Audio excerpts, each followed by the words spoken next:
Inserting picture in a document.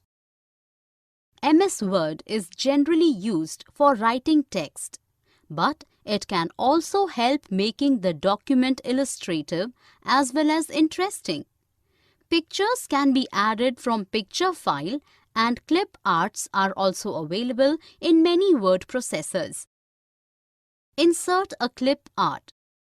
To insert the clip art, open the new document file and go to Online Picture option under Insert menu.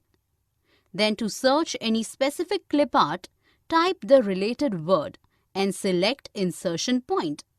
Then click on clip we want to insert.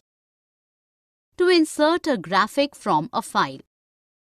To add a graphic in document, first under Insert menu, click on Picture option. Select the file and click on Insert. Then the picture gets added at the insertion point. To apply wrapping style. To further enhance the picture, such as to remove extra space from both sides of the image, we use wrapping styles. To apply wrapping, click on Picture, click on Wrapping Text under Format menu. Then click on More Layout tab.